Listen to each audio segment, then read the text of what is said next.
kutukan di puncak kemarahan seperti itu, di puncak kekecewaan seperti itu akan terjadi. Bismillahirrahmanirrahim. Assalamualaikum warahmatullahi wabarakatuh. Bapak-bapak, ibu-ibu, mas-mas, mbak-mbak, khususnya adik-adikku sekalian yang dirahmati Allah dimanapun Anda berada. Kembali di IIP Channel bersama saya, IIP Wijayanto. Kali ini kita akan membahas tema kutukan yang paling mengerikan.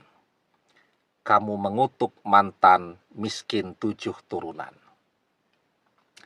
Misal ada seorang istri nih, diam-diam suaminya kawin lagi, biasanya kan nikah siri. Tahu-tahu sudah punya anak 2 dengan istri mudanya atau dengan istri sirinya tadi. Dia marah dong ya, dia kecewa, makanya kemudian dia berpikir, kok selama beberapa tahun ini suaminya jarang pulang, alasannya segala macam tuh. Ya, ditugaskan bosnya keluar kota. Mosok 1 minggu itu bisa 4 hari itu keluar kotanya. Ya. Kemudian seharusnya kalau banyak lemburnya seperti itu, setoran kepada istri ini kan meningkat. Ini bukannya setoran meningkat, tapi justru berkurang terus. Ya.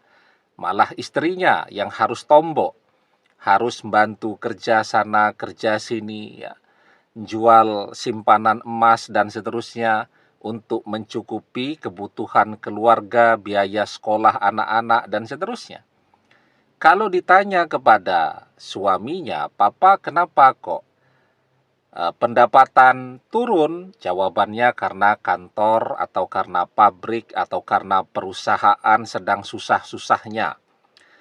Bekerjanya harus meningkat, tapi kemudian gaji karyawan dikurangi. Kan alasannya macam-macam. Nah, mungkin setelah 3 tahun dia baru tahu, oh ternyata ke sana nih, uangnya pergi, uangnya lari, ya, untuk membiayai pernikahannya dengan istri mudanya tadi yang sudah punya 2 orang anak. Maka di puncak kekecewaan dan kemarahannya, dia mengutuk, ya,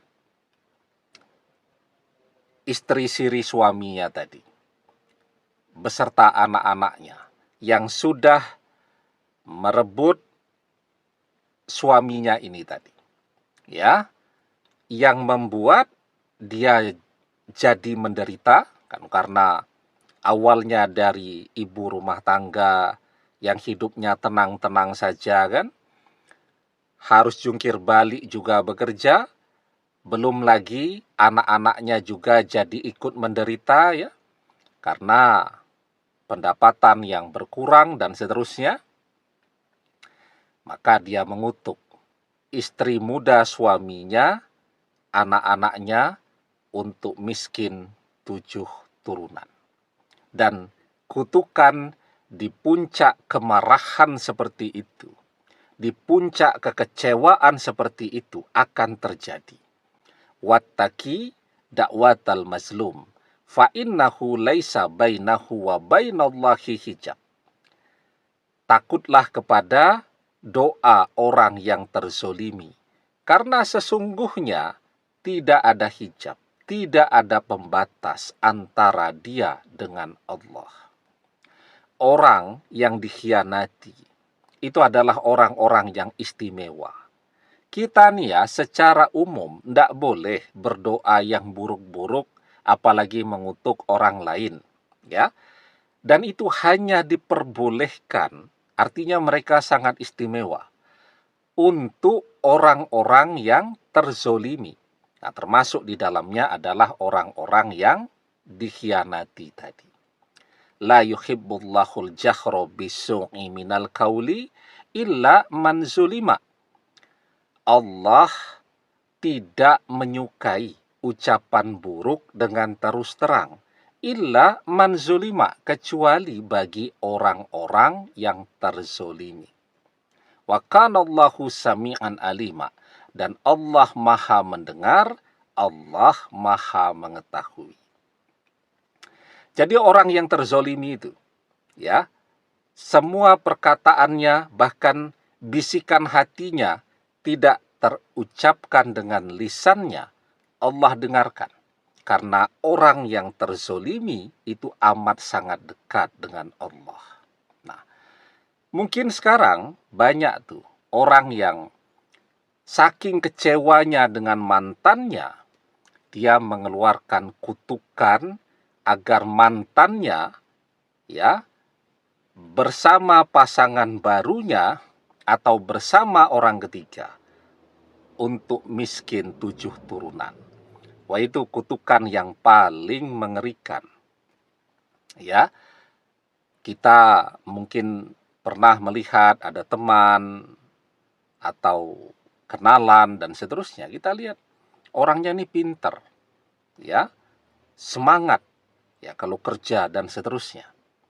Tapi kenapa kondisi keuangannya tidak pernah membaik, ya, tidak pernah punya tabungan dan seterusnya.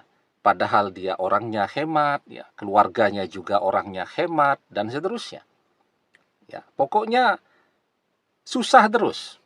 Nah, itu sangat mungkin terjadi, ya, karena faktor kutukan tadi. Entah kutukan langsung kepada dia atau kutukan kepada orang tuanya yang mungkin dulu pernah menzolimi seseorang, ya. Nah, jadi hidup itu seperti itu, ya. Ketika orang mengkhianati, dia jangan hanya memperhatikan dirinya sendiri, tetapi juga bagaimana dengan kelangsungan keluarganya, anak-anaknya kelak dan seterusnya, ya. Meskipun, ya, tidak ada dosa turunan, ya, tetapi kalau kutukan itu bisa mempengaruhi perjalanan hidup, ya, anak-anak yang dilahirkan dari orang tua yang sudah terlanjur terkutuk tadi. Maka itu kenapa kutukan-kutukan yang pakai 7 turunan itu adalah kutukan yang sangat mengerikan. Ya, karena dampaknya itu tidak cuman kepada satu generasi, tetapi akan terus berlangsung kepada generasi-generasi selanjutnya. Karena faktor kezoliman, pengkhianatan yang sudah dilakukan oleh para pendahulunya dulu. Ya. Nah, jadi itu. Sehingga, ya, kalau kita ingin hidup kita baik-baik saja, kita ingin juga melihat anak keturunan kita hidupnya baik-baik saja, mereka bisa merasakan kebahagiaan dalam hidupnya, nah, maka kuncinya jangan pernah menzolimi siapapun. Insya Allah selamat dunia akhirat. Demikian, semoga bermanfaat. Wallahu a'lam bissawab, billahi taufik wal hidayah. Assalamualaikum warahmatullahi wabarakatuh.